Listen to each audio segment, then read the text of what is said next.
যত সিস্টেম আছে, যত মতবাদ আছে, সব হলো মানুষকে শোষণ করার হাতিয়ার। চিৎকার করে বলুন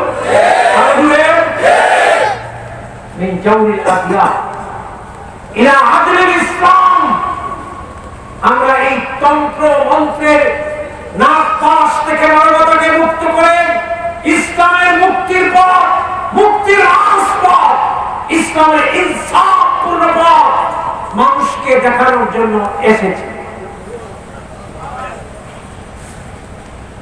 রুস্তুম কয় এই বক্তব্যটা তো একটু ভিতরে কাঁপতেছে, শেষের বক্তব্যটা ভিতরটা একটু কাঁপতেছে।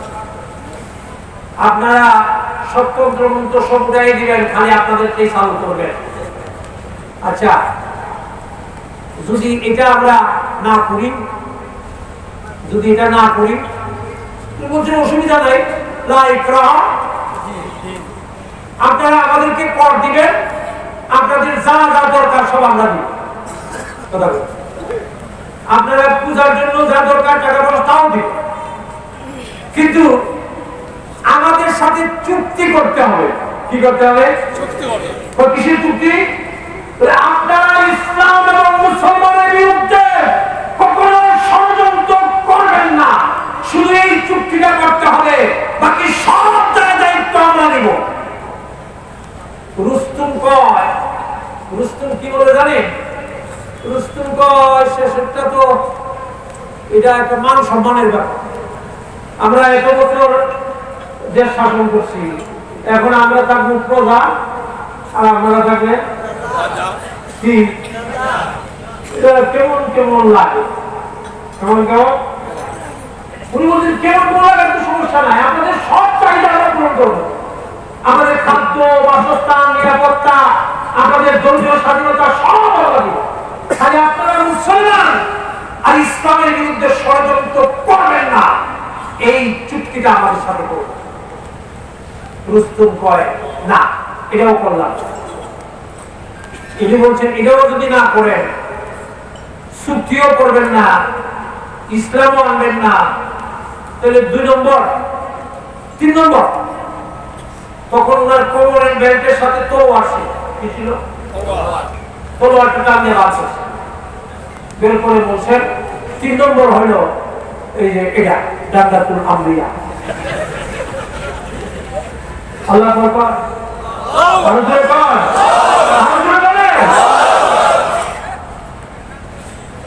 ও বন্ধু রুস্তম, আমি আগে বলছি পারস্য দেশ তখন ছিল সারা পৃথিবীর মধ্যে উন্নত দেশ, শিল্পে, কারখানায়, সৃষ্টিতে, ও বন্ধু টেকনোলজিতে, কারিগরিতে, সাহিত্যে, সংস্কৃতিতে, জীবনের স্টাইল লাইফে সব দিক দিয়ে উন্নত ছিল।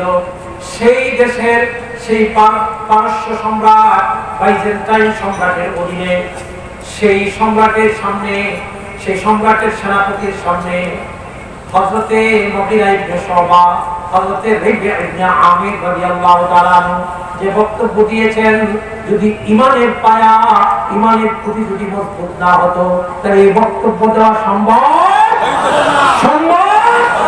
ছিল। এই জন্য বলছি মুহাম্মদুর রাসূলুল্লাহ সাল্লাল্লাহু আলাইহি সাল্লামের চরিত্রে মূল ভিত্তিটা হলো ঈমান। মূল ভিত্তি কি? জোরে বলে। এটা গেল সততার কথা বললাম। এবার আসেন রাসূলের চরিত্রে সততার কথা বললাম, এবার আসেন রাসূল সাল্লাল্লাহু আলাইহি ওয়াসাল্লামের চরিত্রে সহনশীলতা এবং তার চরিত্রে মানব দরদ কেমন ছিল। রাসূল মক্কায় থাকা অবস্থায় ইয়ামামা প্রদেশের একজন গভর্নর ছিল, নাম ছিল সুমামা ইবনে ওয়াসাল। সুমামা ইবনে ওয়াসাল সেই গভর্নরের কাছে মক্কার জীবনে আল্লাহর নবী বড় আশা নিয়ে ইসলামের দাওয়াত দিতে গেলেন। চিন্তা করলেন এই লোকটা একটা প্রদেশের গভর্নর, এই যদি ইসলাম গ্রহণ করে তাহলে তার দেশের সবাই ইসলাম গ্রহণ করা সহজ হয়ে যাবে। এই জন্য তার কাছে গেলেন। সে খুব খারাপ ব্যবহার করেছে, কয়েকবার গিয়েছেন, হিজরতের আগে লাস্টে যখন গিয়েছেন তখন সুমামা সে একটা ভিআইপি, বুঝলেন না, সে তখন নবীজিকে বলছে, মোহাম্মদ আপনি আবারও আসছেন, আমি তো বললাম আমি ইসলাম গ্রহণ করবো না, আপনি যদি আবারও আসেন আমি কিন্তু আপনাকে হত্যা করব। জুড়ে কর, আরো জুড়ে। রাসূলের মনটা খুব খারাপ হয়ে গেল, চলে আসলেন মদিনায়। 5 বছর, কয় বছর? 5 বছরের মদিনায় ইসলাম মজবুত হয়েছে, মুসলমানরা শক্তিশালী হয়েছে। রাসূল সাল্লাল্লাহু আলাইহি সাল্লাম তখন মদিনাতে রাতে পেট্রোল ডিউটি বুঝেন? বুঝেন? রাতে পুলিশ পাহারা দেয় না হাইওয়ে রোডে। রাসূল সাল্লাল্লাহু আলাইহি সাল্লাম মদিনার নগর রাষ্ট্রের নিরাপত্তা এবং মুসলমানদের নিরাপত্তার জন্য রাতের বেলা সাহাবায়ে কেরামকে টিম করে দিতেন, গ্রুপ করে তারা পাহারা দিতেন। এক রাতে সাহাবীদেরকে পাঠাইলেন সেই নজদ এলাকা। কোন এলাকা? নজদের বর্ডারে গিয়ে রাতে ওই সুমামা, ওই ইয়ামামা প্রদেশের গভর্নর সুমামাকে দেখলেন তার আচরণ কিনা সংগত না, ভদ্র না, মদ খাইয়ে মানুষের যেরকম করে এরকম উল্টাপাল্টা কথা বলতেছে। তারা মনে করলেন যে এ তো জনগণের নিরাপত্তার জন্য হুমকি। কি বলে, রাতে যদি এই জ্ঞানীবাজার টাউনে খোদা না করুক যদি কোন লোক নেশা করে যদি উল্টাপাল্টা করে, তাহলে পুলিশ কি তার ভিতরে চুমা দিব না? এখন তারা চিন্তা করলেন যে এত জননিরাপত্তার জন্য হুমকি, আর আমাদেরকে রাসূল পাঠিয়েছেন নিরাপত্তা নিশ্চিত করার জন্য, এই জন্য তাকে ধরে নিয়ে আসছে। তারা জানেন না সে যে গভর্নর। ধরে এনে মদিনার মসজিদের পুলিশ সাথে বেঁধে রাখলেন। নবীজি ফজরের নামাজে গেলেন, নামাজ পড়ে দেখলেন এক লোক পুলিশ সাথে বাঁধা। কাছে গিয়ে দেখলেন হায়া, সে তো ইয়ামামা প্রদেশের গভর্নর সুমামা, ভিআইপি পাচ্ছে। রাসূল বললেন, তুমি সুমামা না? সে বলছে, হ্যাঁ। তুমি এখানে? আপনার লোকেরা আমাকে ধরে নিয়ে আসছে। রাসূল ডাকলেন, এই কারা গিয়েছিলা তোমরা নজদ সীমান্তে রাতে? আমরা গিয়েছিলাম। তোমরা কানে ধরে নিয়ে আসছো, তোমাদের জানা আছে? সে তো ভিআইপি, একটা গভর্নর প্রদেশে। সাহাবীরা তো হুজুর এটা ভিআইপি না কাঁচামরিচ, এটা তো আমরা দেখাতে পারি। এই আল্লাহু আকবার,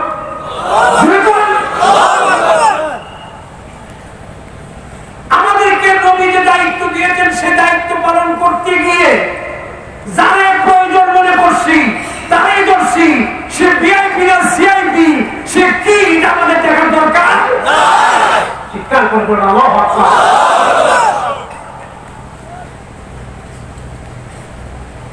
রাসূল বললেন, সুমামা তোমার মনে আছে তুমি মক্কায় আমার সাথে কি করেছ?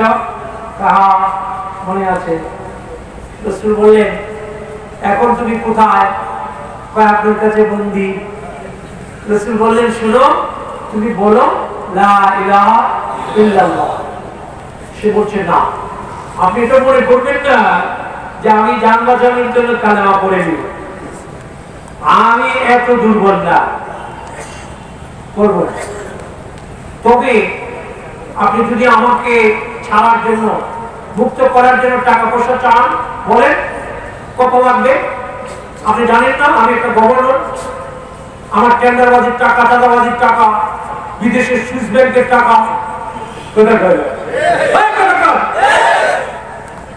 আপনি কত টাকা লাগবে বলুন, এখন আমার ছেলেকে ফোন করে দিব, বিকাশে চলে আসবে।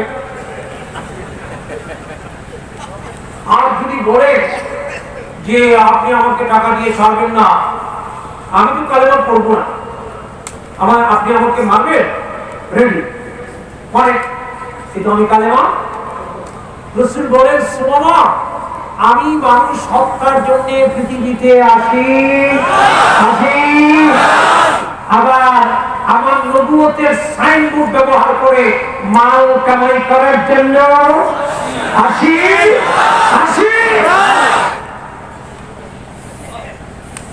আমি এসেছি আমার সাথে বল ওয়া আরসালনাকা ইল্লা রাহমাতাল লিল আলামিন।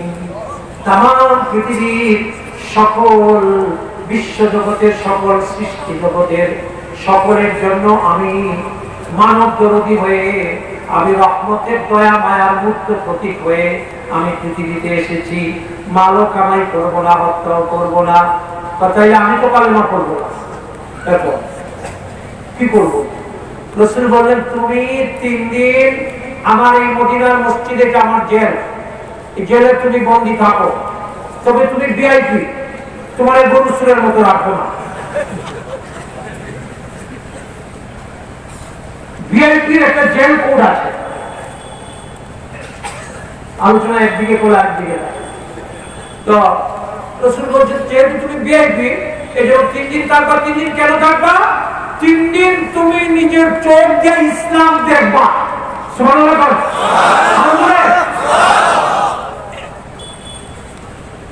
তাহলে রাসূলের জেল ছিল সংশোধন করার জায়গা। কি কথা বলে? রাসূলের জেল ছিল সুমার মতো সন্ত্রাসীকে সংশোধন করার প্রশিক্ষণ স্থান ছিল নবীর জেল। কথা বলে? আর আমাদের দেশের জেল খালি ভিটা খাওয়া আর টাকা দিয়ে যাওয়া।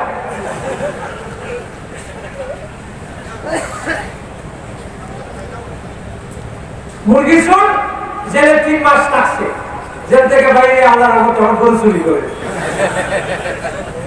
ভালো আছে, জেলে ফিটায় ভালো করে। রাসূল সাল্লাল্লাহু আলাইহি ওয়াসাল্লাম বললেন, সুমামা তুমি আমার জেলে 3 দিন থাকো। আর সাহাবীদেরকে বলেন, শুনো, এ কিন্তু ভিআইপি, এর রশিটা একটু লম্বা করে দাও, বাঁধটা ঢিলা করে দাও। তার ভিআইপির একটা মর্যাদা আছে। সে আগে 3 বার প্রধানমন্ত্রী ছিল, তাহলে যদি এরকম ডাই দাও আর শুক্তি দাও আর বাঁধি দাও, তাহলে পাতা বাগানে বলবো কোন দিকে দাও। এখন রাসূল বললেন, এই বাঁধটা লম্বা করে দাও আর ওরে ভালো খাবার দিবা। আমরা যে এই বড় বড় আটা খাই, কোন রকম পানি দিয়ে খাই ভাই, এটি দিলে হইতো না, ও তো পাতা বাগানে বলে দেবো গা।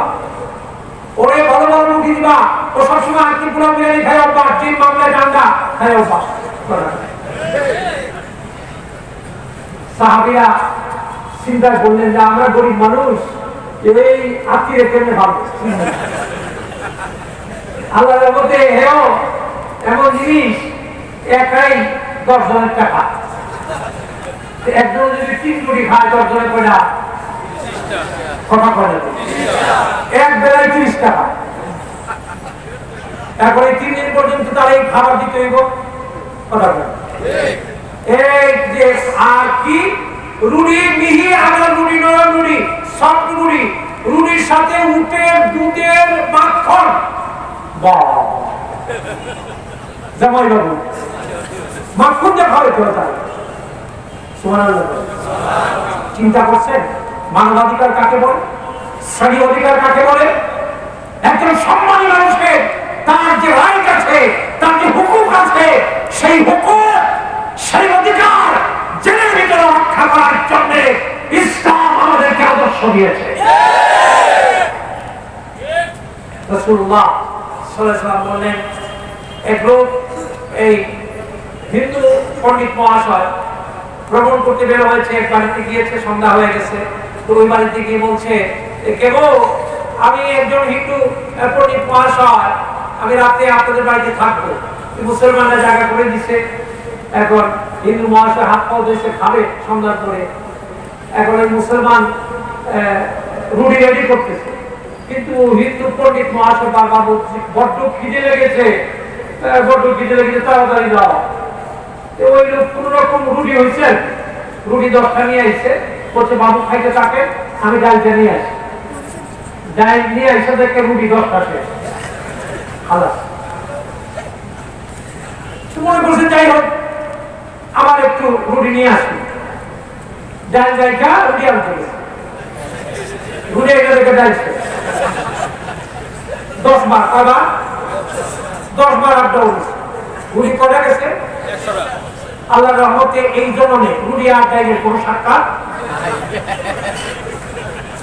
সকালবেলা মেজবান জিজ্ঞেস করেছে যে ফটিক মহাশয় আপনি কোথায় যাবেন বের হয়েছেন ভ্রমণে ওই যে গরিবপুর নাম শুনেছো না হ্যাঁ গরিবপুরে একজন পেটের হজমের ঔষধ দেয় পেটের হজমের ঔষধ দেয় একটা কবিরাজ আছে আমি ওর কাছে যাব তো মেজবান জিজ্ঞেস করছি কেন ওই যে আমি তো আগের মতো খেতে পারি না একটু হজমের ওষুধ খেতে দাও তো মেজবান বলছে আপনার পায়ে দেবে আপনি দুনিয়ার তামাম দেখা অসুবিধা কিন্তু হজমের ওষুধ খায় না হজমের ওষুধ ছাড়াই আপনি খাইছেন কয়টা 100 আর হজমের ওষুধ খাইলে তো পাত্তর পুত্তর যা আছে সব খায় শেষ করে কথা ঠিক না কথা কয় ক্ষমতার ওষুধ পাইলে ক্ষমতার মেডিসিন কি খায় ইলেকট্রিক খাম্বাও খায়